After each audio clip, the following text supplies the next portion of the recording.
Hey folks, this is Vince with Dad's Gaming Addiction, and today we're going to take a very brief look at King of Tokyo.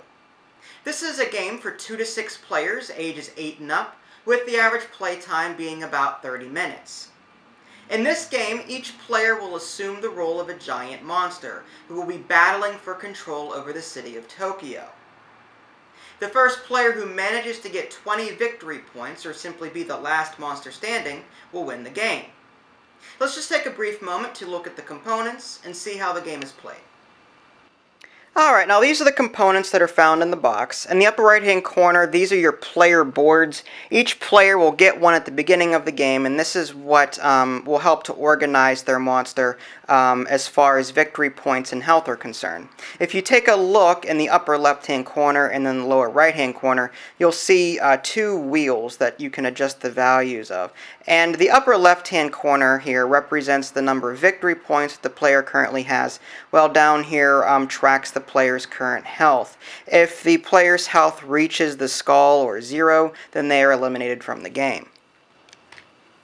Every player board has a matching cardboard cutout. For example, here is the Gigazord cutout, and here is the Gigazord player board. The cutout allows the player to track their current location on the table. A player will be in one of two places. They'll either be on their own player board, think of that as like a home base of sorts, or on Tokyo. Speaking of Tokyo, the Tokyo board consists of two different locations. You've got Tokyo City and Tokyo Bay.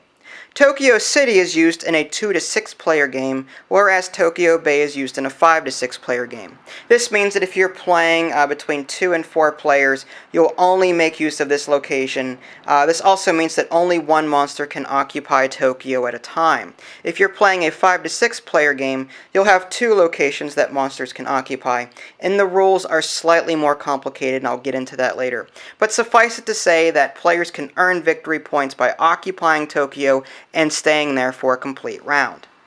Now over here on the left are a number of different cards. Think of these cards as special abilities that players can purchase to give them an edge throughout the game. In the upper left hand corner of each card is a resource cost. This is the amount of energy that a player will have to spend in order to purchase the card in the first place. Some cards are a one-time use. You use them and then you discard them. Other cards you can actually keep and use their ability throughout the entire game. You can actually see each card's respective effect down here along the bottom. Now you're probably wondering, how do players earn energy in order to buy these cards? Well, that's where these 6 black dice come into play. Players will be rolling these on every turn, and if they manage to roll these little lightning bolts here, they'll be gifted 1 energy cube per icon. And these energy cubes, there's more in the box in case you're curious, are the form of currency that are used to buy these cards. Now, I'm not going to go into all the symbols right now, but suffice it to say that these different symbols allow the player to heal, to attack, earn them victory points, and so on and so forth. These light green dice here are special dice that are only used when a particular card comes up and is purchased by a player. You've also got a number of counters. Just like the green dice, these are special tokens that come into play depending on the type of card that is played. Some of these cards poison other players and so on and so forth, and you can use these counters on the different player boards to track each monster's current status. As far as game setup goes, each player will pick a monster, get the cardboard stand, and the matching player board. Each player board is set to 0 victory points and 10 health. It's worth noting right off the bat that it doesn't matter which monster you choose. They don't contain any sort of special ability that is unique to their particular monster. Every player will start on equal footing at the beginning of the game. The deck of cards is shuffled, and 3 are placed face up. This is your store. Players will be able to buy these cards immediately, and then as these are bought, they are replaced from the deck.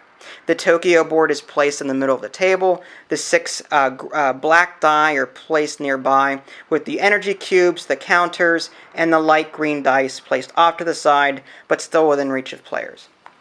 A player's turn is broken up into a series of phases or steps, and they have to be played out in a particular way. The first thing that a player will do on their turn is roll these 6 black dice, and they'll be allowed to re-roll them up to 2 more times. They can bank the ones they want to keep and roll the ones that they don't want to keep. After the third roll, the player must resolve whatever the dice are currently showing. After the player has managed to resolve those symbols, they have the option to buy any cards that are available in the store. After that, they'll end their turn.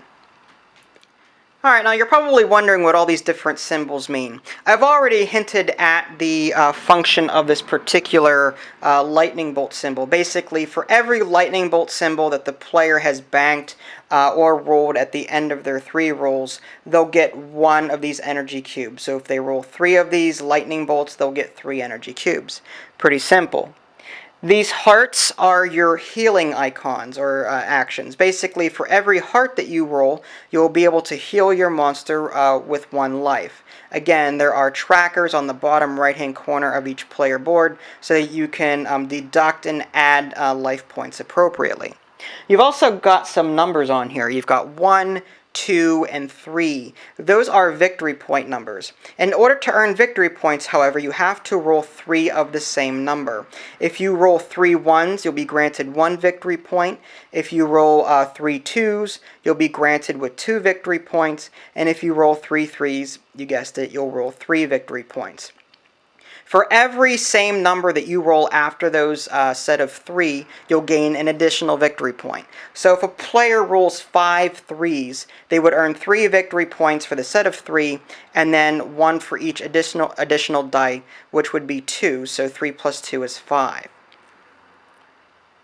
Finally, you have, and I just killed Cyber Bunny, these attack symbols. These are a little complicated depending on where your character is currently sitting. If you roll one of these symbols, these allow the player to attack whoever may be in Tokyo at the time. If the player is currently sitting in Tokyo and this dice is rolled, they'll be allowed to attack every other monster that is sitting on their player board. Likewise, if a player is on their player board and rolls one of these dice, they will be allowed to attack the monster currently occupying Tokyo. So the player sitting here will attack everyone else, and everyone else sitting on the outside will be able to attack whoever's in Tokyo. So it goes without saying that the player, whoever the player is that is occupying Tokyo, will be at risk. Now, why would a player want to be the center of attention, so to speak? Well, you gain 1 victory point just for moving into Tokyo, and you get 2 victory points if you manage to stay there for 1 complete round. So it would pay off to stay there if you can keep your health up. Speaking of health, a player cannot heal while they are occupying Tokyo, so any hearts that you might roll will not take effect if your character is currently sitting in Tokyo. Just some quick things to note. Whenever a player is attacking another player that is currently occupying Tokyo City, the player in Tokyo City will have a choice to make. They can stay there in Tokyo City and risk being attacked further by the other players on the outside, or they can retreat back to their player board. Now, whatever choice they make, it doesn't matter. They still have to lose the appropriate number of life points, depending on the amount that was rolled. For example, if this Gigazord rolled these 2 attack dice over here, whether or not Cyber Bunny stayed there or retreated, he would still lose 2 life points. Now, if a player does move back to his player board, the attacking player will take his place. The attacking player will get 1 victory point for moving there, and again would gain 2 victory points if he managed to stay there for 1 complete round. Alright, now what I'd like to do now is just quickly demonstrate 1 round, just so that you can see all of what I just said in action. Let's assume for the moment that it is Cyber Bunny's turn. He is on his player board, whereas Gigazord is currently occupying Tokyo. So Cyber Bunny will go ahead and roll these 6 black dice, and a number of different symbols come up. Let's go ahead and bank these 2, which are energy symbols. At the end of the 3 rolls, those are guaranteed to give the player 2 energy cubes at least, depending on what else is rolled here. You've got a 1 and a 2, an attack. Let's keep the attack, and we'll re-roll the remaining 3 here. You've got a 3, and a heart.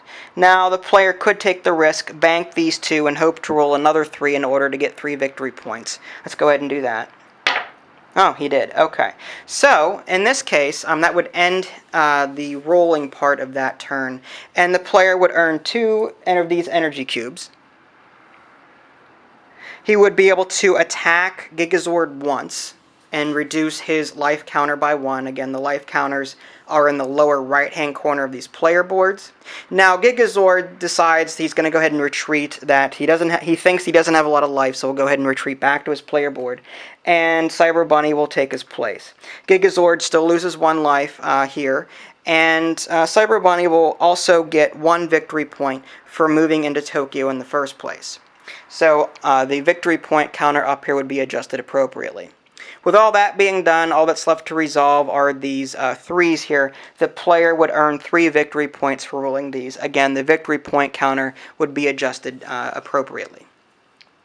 After that, Cyber Bunny has the option to purchase one of these cards. However, the costs up here are 7, 4, and 3, and all Cyber Bunny has is 2 energy cubes, so he doesn't have enough energy to actually purchase anything. After that, Cyber Bunny will end his turn. And that's pretty much all there is to it. Players will be rolling dice on their turns, trying to roll what they need in order to cater to their particular strategy. Some players might really want to buy these cards to give them an edge, so they'll be probably trying to roll a lot of these energy symbols in order to get those energy cubes. Others might prefer to stay on their home base, not even venture into Tokyo, and hope that they roll a bunch of these numbered dice and earn victory points that way. Some might be very aggressive, in which case they'll want to roll as many of these attack symbols as possible, not only to do damage to those sitting in Tokyo, but if they are in Tokyo, to do damage to every other player in the game. And the first player that reaches 20 victory points first will win, though if a player happens to be the last monster standing, if all of the other monsters are eliminated and lose all their health, then that player would win by default. And there you have it. This is just a very brief look at the game King of Tokyo. I didn't cover all of the rules found in the manual, but this should just give you the general idea as far as how the game is played. You can check out my review at www.dadsgamingaddiction.com, or you can click on the link in the below description that'll take you there as well. This is Vince, thanks for watching, and I'll catch you next time.